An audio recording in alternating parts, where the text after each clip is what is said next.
कई बार हम ऐसे सिचुएशन से रूबरू होते हैं जब हमने कहा कुछ, सामने वाले ने समझा कुछ, बात बढ़ती चली गई और बात बिगड़ गई। फिर बाद में हम इसे कभी दुर्भाग्य का नाम देते हैं, कभी कुछ कभी कुछ कभी कुछ, लेकिन ये प्योरली साइंस है। ये साइंस है कम्युनिकेशन का। मैं हूं विशाल, स्वागत करता हूं आपका टेक्सेलेंस में।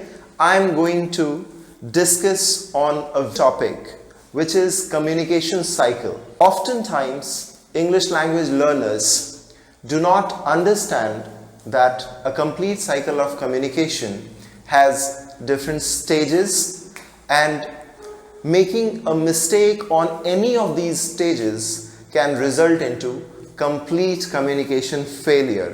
जी हाँ, ये communication failure का एक बहुत classic example है कि लोग हमें अक्सर मिसअंडरस्टैंड करते हैं, जिसके वजह से कॉन्फ्लिक्ट्स होती हैं और वो होता है जो हम नहीं चाहते हैं। वेल, कम्युनिकेशन साइकिल के अंदर 5 स्टेजेस हैं। मैं एक एक करके आपको बताता चलूं। ये बहुत ज़रूरी है कि आप पूरे वीडियो को ध्यान से देखें, अंत तक देखें, तो आप समझ पाएंगे कि कम्युनिकेशन साइकिल एग्जैक्टली काम कैसे करता है और हमें इसमें माहिर होने के लिए क्या करना चाहिए। So I'll begin with stage 1, which is ideation. Now let us understand what is ideation in detail. Ideation is the first stage of communication cycle. Communication cycle का ये पहला स्टेज है जब बोलने वाले के दिमाग में एक आइडिया आता है। आइडिया, इमोशन या कोई फीलिंग बतानी हो, कोई इंफॉर्मेशन शेयर करना हो, ये सबसे पहले हमारे दिमाग में आता है जो हम सामने वाले को कन्वे करना चाहते हैं। यह है फर्स्ट स्टेज ऑफ कम्युनिकेशन, जिसे हम आइडिएशन कहते हैं। आइडिएशन के बाद दूसरा जो स्टेज है वो है इनकोडिंग। इनकोडिंग क्या होता है? इससे पहले, आइडिएशन के बाद और इनकोडिंग से पहले एक बहुत ही सटल प्रोसेस ब्रेन फंक्शन करती है, जैसे सुन के आपको बहुत ही मजा आएगा। आपने अक्सर ये नोटिस किया होगा कि हम अपने फैमिली मेंबर्स से अपनी रीजनल लैंग्वेज में बात करते हैं।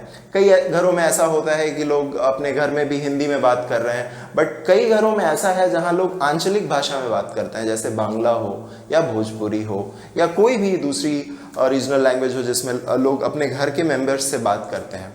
तो जब हम अपने घर के मेंबर से बात कर रहे होते हैं तो अपनी मदर टंग में या आंचलिक भाषा में बात करते हैं, अपने रीजनल लैंग्वेज में बात करते हैं। पर जैसे ही हम अपने घर से बाहर जाते हैं, किसी दूसरे व्यक्ति से बात करते हैं, तो ऑटोमेटिकली वो हिंदी में स्विच हो जाता है, हम हिंदी में बात करने लगते हैं। या जब हम किसी एक ऐसे व्यक्ति से मिलते हैं जिसके बारे में हमें ये पता ना हो कि वो हिंदी जानता है या नहीं, तो हम इंग्लिश बोलने लगते हैं। तो क्या कभी आपने ये सोचा कि ये ऑटोमेटिकली लैंग्वेजेस स्विच कैसे होता है? क्या हम ये कॉन्शियसली करते हैं? क्या हम ये जानबूझ के करते हैं कि अपने घर के मेंबर से जब बात करनी हो तो हम अपने रीजनल लैंग्वेज में बात करें, अपने दोस्तों से हिंदी में बात करते हैं? कई ऐसे अजनबी होते हैं जिनके बारे में हम श्योर नहीं है, तो वो हम उनसे इंग्लिश में बात करने लगते हैं। आपने कभी सोचा कि ये ब्रेन कैसे फंक्शन करता है? ये ब्रेन ऑटोमेटिकली एडजस्ट करता है, एक म्यूचुअली अंडरस्टूड लैंग्वेज को पिक करता है जो कि स्पीकर और लिसनर के बीच में म्यूचुअल होती है। तो ये एक ऐसा स्टेज है कम्युनिकेशन साइकिल को जिसे मेंशन नहीं भी किया जाता है, क्योंकि एक बहुत ही सटल प्रोसेस है, बहुत ही सूक्ष्म प्रोसेस है। अक्सर इस पे ध्यान लोगों का नहीं जाता है, बट गौर फरमाइएगा, ब्रेन ऑटोमेटिकली लैंग्वेजेस को स्विच करता है।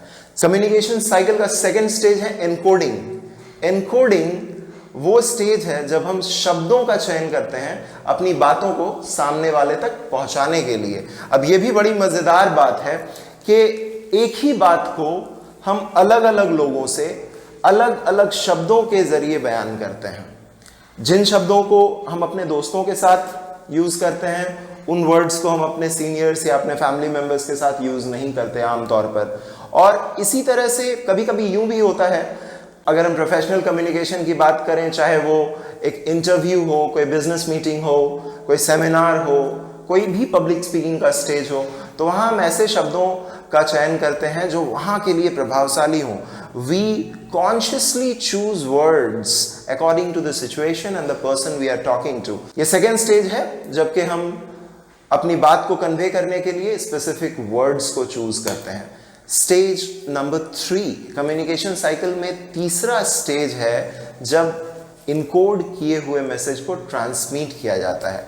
ट्रांसमिट करने के लिए एक स्ट्रॉन्ग पोटेंट मीडियम की जरूरत होती है, चाहे वो फेस टू फेस कम्युनिकेशन हो या टेलीफोनिक कॉन्वर्सेशन हो। हम अपने इनकोड किए हुए मैसेज को ट्रांसमिट करते हैं। अब इस मीडियम में आई कोई भी गड़बड़ी पूरी की पूरी कम्युनिकेशन को रुइन कर सकती है। फॉर एन एग्जाम्पल, अगर आप टेलीफोनिक कम्युनिकेशन में हैं और कोई एम्बियंस नॉइज है, पीछे कुछ शोरगुल है, तो सामने वाले को सुनने में तकलीफ होगी।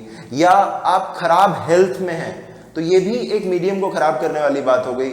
आपका मूड अच्छा नहीं है, ये सब कम्युनिकेशन बैरियर्स की तरह काम करते हैं। कम्युनिकेशन बैरियर्स पे मैं एक वीडियो करूंगा सेपरेटली। अभी आगे चलते हैं। अपने इनकोड किए हुए मैसेज को एक बार जब हम ट्रांसमिट कर देते हैं तो स्पीकर का पार्ट पूरे कम्युनिकेशन साइकिल में कंप्लीट हो चुका होता है। अब बात रिसीवर की होती है। चौथा स्टेज है जो हमारे मैसेज के रेसिपिएंट होते हैं, जो ऑडियंस होते हैं, वो लोग जिनसे हम बात कर रहे होते हैं, वो हमारे इनकोड किए हुए मैसेज को रिसीव करते हैं और उसे डिकोड करते हैं। डिकोडिंग इस बात पे निर्भर करता है कि सामने वाले की लैंग्वेज एबिलिटी कैसी है, जिस लैंग्वेज में बात हो रही है उस पे उसकी पकड़ कैसी है।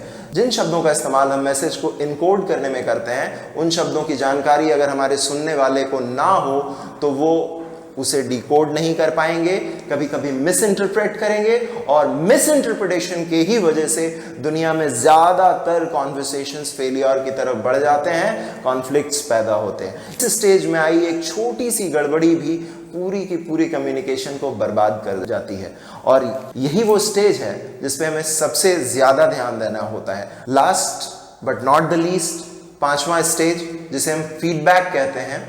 फीडबैक इंटरप्रिटेशन होने के बाद का स्टेज है।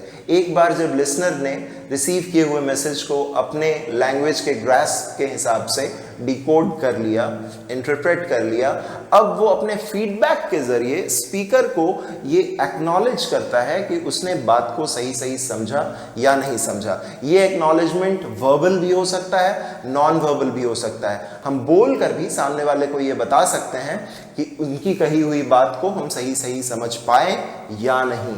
साथ ही साथ हम नॉन वर्बली भी फेशियल एक्सप्रेशंस के जरिए, हैंड मूवमेंट्स के जरिए, जेस्चर्स के जरिए, पोस्चर्स के माध्यम से ये बात सामने वाले तक पहुंचाते हैं कि उन्होंने जो कम्युनिकेट किया वो क्लियरली कन्वे हुआ या नहीं, हम क्लियरली समझ पाए या नहीं। इन 5 स्टेजेस में किसी भी एक स्टेज में आई छोटी सी गड़बड़ी भी पूरी तरह से कम्युनिकेशन को बर्बाद करती है, जिसके वजह से कम्युनिकेशन फेलियर्स होते हैं और जो ओवरऑल पर्पस है कम्युनिकेशन का वो फुलफिल नहीं हो पाता है। उम्मीद करता हूं आज का वीडियो आपको पसंद आया हो। If so, do like, share, subscribe and do not forget to hit the bell icon so that you get to receive the notifications of our new and interesting videos. Till then, take good care of yourself. We'll be back with a new video on another interesting topic. Take care.